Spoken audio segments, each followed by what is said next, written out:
Hey everyone, Murat here. Welcome back to the channel. Today we are going to dive deep into one of the most fundamental theories in earth sciences, plate tectonics. Now, why is this theory so vital? Just as the theory of evolution is the unifying foundation of biology, plate tectonics is the unifying foundation of geosciences. It connects everything from how mountains rise to how oceans form and even how our planet's atmosphere developed over time. The ground beneath our feet feels solid, but in reality, the Earth's lithosphere is broken like a cricket eggshell into 7 major and 10 minor tectonic plates. This planetary dance isn't new. It has been ongoing since the Mesoarchean era, roughly 2.8 to 3 billion years ago. Over billions of years, this constant movement has completely shaped our world's geomorphology, building mountains, opening oceans, and triggering earthquakes. Today, we are going to visualize all of this using incredible interactive tool. To help us visualize this, I am using the Tectonic Explorer simulator, developed by the Concord Consortium. I have placed the link down in the description box below, so after watching this video, make sure to click it, copy it, and try these experiments out for yourself. When you open the simulator in your browser, you are welcomed by a clean, simple interface with two options. The first, Plate Tectonics, and second one, Plate Tectonics plus rock formation. For this first demonstration, let's click the standard plate tectonics version and continue. Right away, we are presented with a beautiful 3D format of a blank watery planet. The program prompts us to select a layout. We can choose anywhere from 2 plates to 5 plates or even an uneven distribution. To keep our first experiment clean and highly educational, let's go ahead and select the 2 lithospheric plate model. Once selected, we click Next to move to the next stage. Now we are on step 2, drawing our continents. If you look at the top left corner, you'll see the options Draw Continents.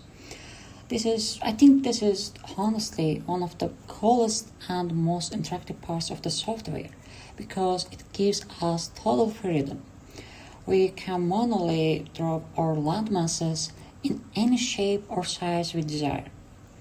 So as I click and brush over the globe, I am creating continental crust on our 2 separate plates because in Earth geology, there is a massive difference between continental crust and oceanic crust.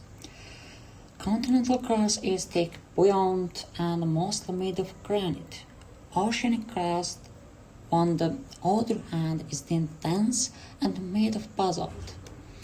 By drawing these landmasses, we are telling the simulator that these specific areas represent light floating continents, while the dark blue areas surrounding them represent the denser ocean floor.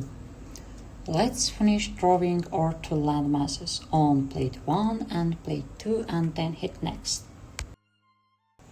Step 3 is all about setting the stage for the geological drama. We need to assign motion, which means directing where these plates will travel. We did this using force vectors, which you can see represented as directional arrows. For this scenario, I want to see what happens when 2 massive landmasses collide head-on.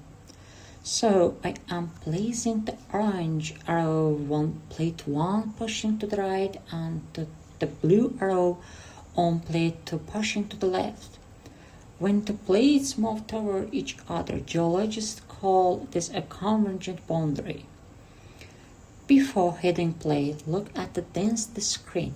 It shows plate 1 has low density and plate 2 has high density. Normally, if an oceanic plate hits a continental plate, the denser ocean's plate sinks into the mantle in a process called subduction.